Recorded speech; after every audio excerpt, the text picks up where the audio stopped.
one of the ILO paramount missions is to eradicate forced labor in all its forms.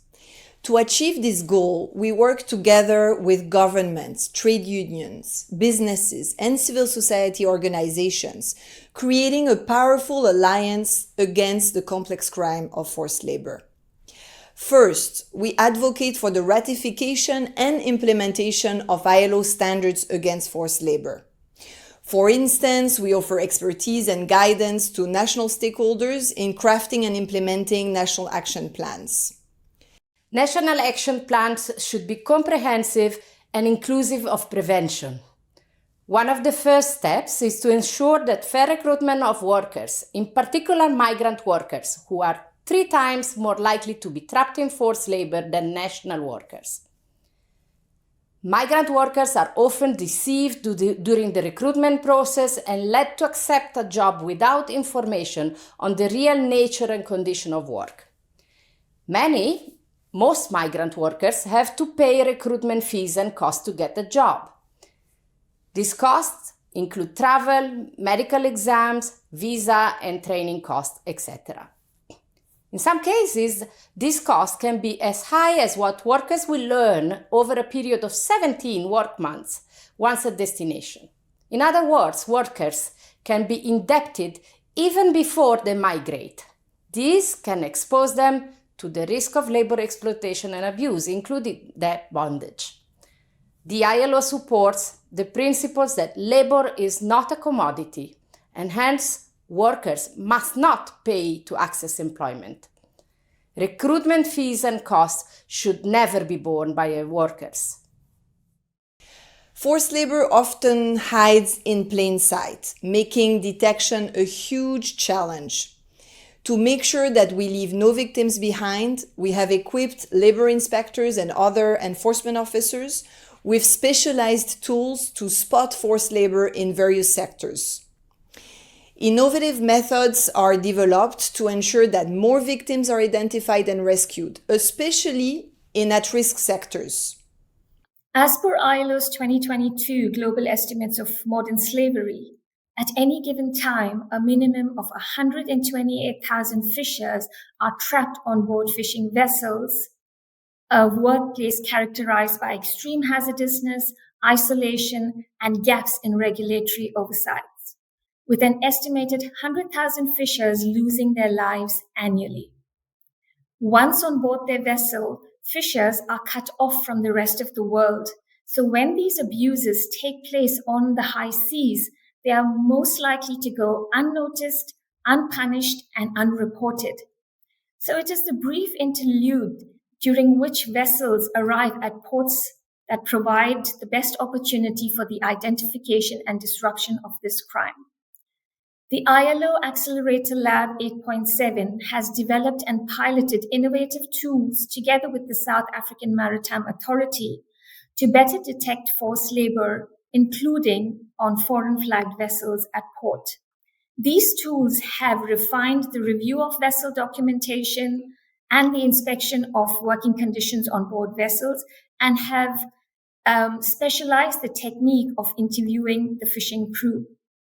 The success of these tools was seen when a week after they were piloted with maritime labor inspectors, a vessel was inspected and detained by the authorities on grounds of forced labor. In addition, ILO is partnering with digital technology partners, bringing in the use of satellite data to identify vessels with possible non-compliance, including forced labor, so as to better target the vessel which should be inspected once they come into ports.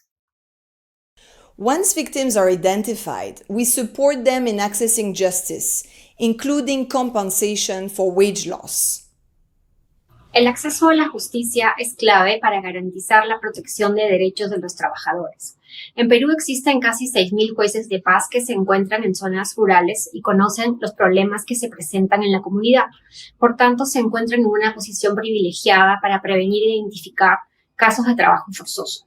La OIT, en colaboración con la Oficina de Justicia de Paz, desarrolló un instructivo y un manual para orientar la actuación de los jueces de paz para la prevención del trabajo forzoso.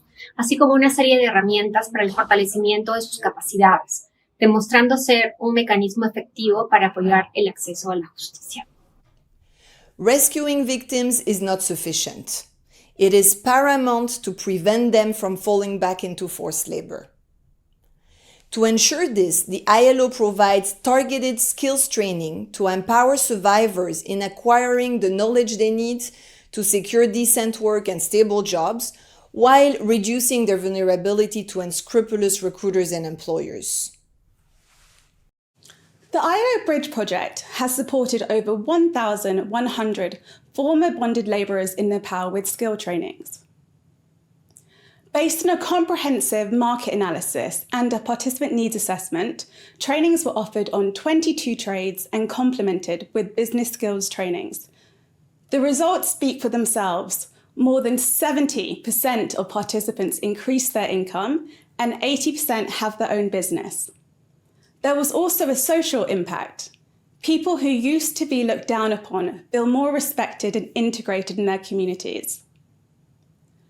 Furthermore, several women are now earning their living from jobs that have traditionally been reserved for men, such as masonry, carpentry, and mobile repairing, which is contributing to fight gender and ethnic discrimination.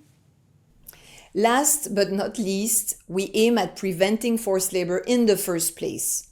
We strive to ensure that all workers, whether they are domestic workers, platform workers, fishers, or those in mining, have their labor rights fully protected by law.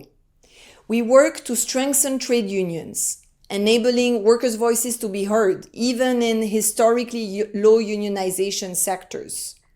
Access to freedom of association and collective bargaining are essential to reducing vulnerability to forced labor. Trade unions can play an important role in reaching out to persons most at risk of forced labor.